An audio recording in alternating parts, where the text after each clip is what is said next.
Tuto giruta ang maguna. Pero pasiluon kay Blanco Cabalo. Amen. Salamat kini nga mensahe na isuon kay mas lalo pa magipatinuod ang atong pagkausa sa Ginoo isuon. Pagkausa diha sa lawas kay isa kako. O admit ko nga di pa gyud tiunay nga nakailaw na kita sa lawas. Nga naman kay bisan pa rin problema. No, usahay makaparticipate ta. Pero mga igsoon, gi-expose ta aning minsaya. Bisan pa balik-balik, kining mga minsaya. Pero, inanay po ta nga gipag-expose. Siguro sa unang mga mensahe, sa blending, wala pa ta ma-expose. Wala pa ta ma-enlighten. Pero karon mga igsoon, murag mahulog na pinali. Pero murag dili pinali kaya na pa may December. Pero mga igsoon, tinuod lang. Di lang kaya ako kundi we all admit that we have the shortage of fellowship. First, our shortage of fellowship towards God. And second, our shortage of fellowship with the brothers and sisters in every local church. Mga igsoon, thank the Lord, ang uluhan. We have light and love. Thank the Lord na natay kinabuhi. Pero with this life, we need to be enlightened. No? The light that will shine upon our hearts, because our hearts is filled with many things. Our opinions, the principle of right and wrong, nga kita sakto sila dili. Pero matupad ni Barjun, puros na sayop. No need to justify. Lord Jesus, manang salamat pa yung nga ikatulong butang hulugwa. Love issuing in oneness. Mga igsoon, nakadungdog kong kaganiha sa mensahe ni Brother Steve. If you hate me, just pray for me. If we hate the brothers, and then we pray the brothers. Amen. And then slowly, our hatred will fade away. Mga igsoon, napapatay kanang hatred, kanang sana, kasuko, sa itong mga igsoon, muna bintahan na mga igsoon ba? Ako malipay na kayo tumutanaw sa mga igsoon. Amen, hallelujah! Because tumuti sa kinabuhi mga igsoon. Amen, one thing, akong i-add, kalabot sa gishare ni Mercy at his introduction nga nag-ampo yun siya nga mahimong open vessel yan naman aron makapangulong sa words of grace and peace natong tanan mga igsoon. Amen. And then he emphasized Matthew 5 about the blessings. Verse 3, blessed are the poor in spirit, for theirs is the kingdom of the heavens. Ang poor na diya mga igsoon guys, not enough to be humble, not enough to be emptied, but to be unloaded with the old things that occupies us or occupied us.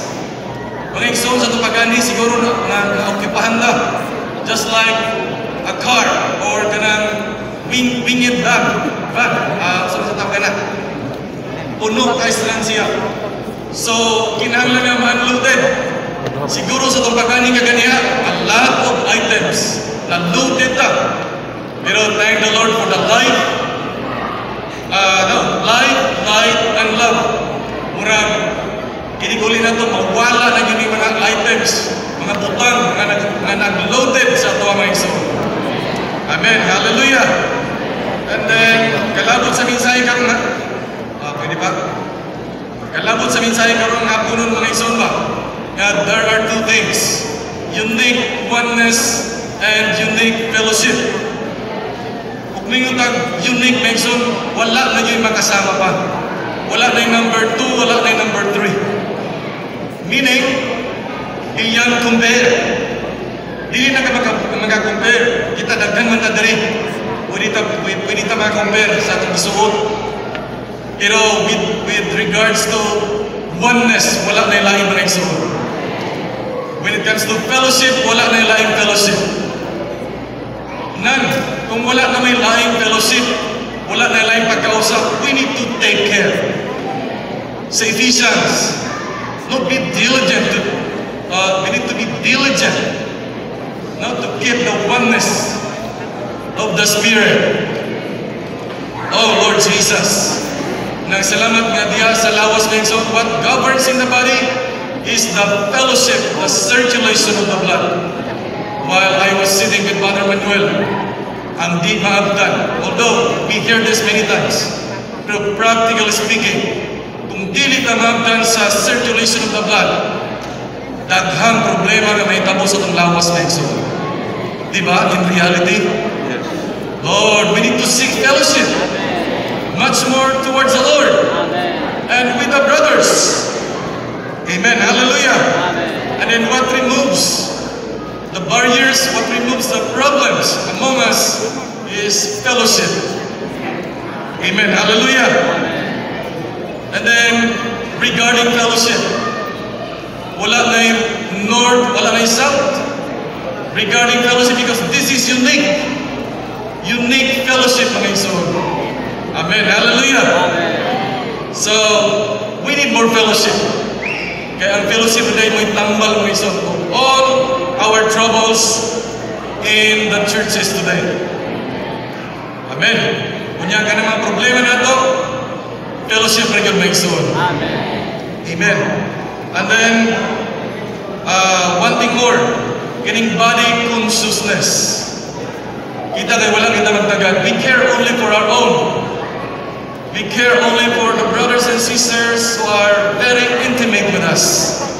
But for those, wala na kita magtagad. Right? Pero with this, the Lord, we just pray. We just remember the three crucial points to maintain the oneness of the body. First is, we need prayer. We admit that we lack prayer. Makadumdum ng tagpo-prayer natay katalagpang maabot or mga unsa pa. Pero much more, we need to labor in prayer.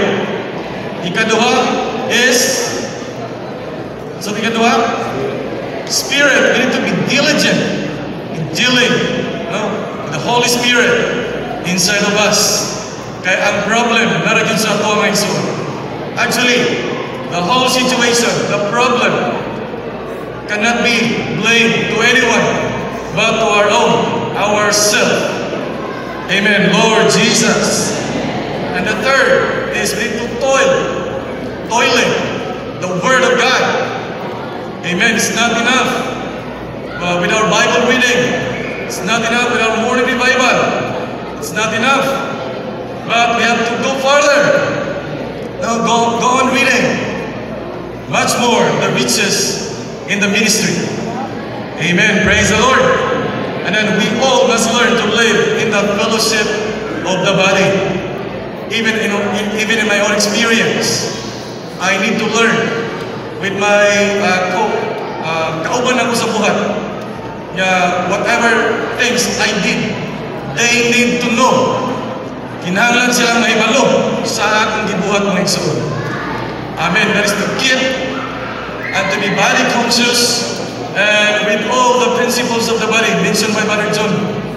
Amen. We all have to be body conscious and to know and to live these principles of the body mga igsoon. And then, one thing more. Katong sa kaganihan, sa kiningkuan, concerning sa point 5 sa first message, just allow me. Our present need is to see the oneness. Mga igsoon, ang oneness is the body of Christ. Once we are in the body of Christ, we are in the oneness of the body. Amen. Then sunod, aside from seeing the oneness, emphasize the oneness. And then to die into the significance of the oneness in an intensified way. Oh, Lord Jesus, once again, do not forget, even when we go outside this blending hall, the three things: the prayer, the Spirit, and the Word, able to maintain the oneness of the body of Christ.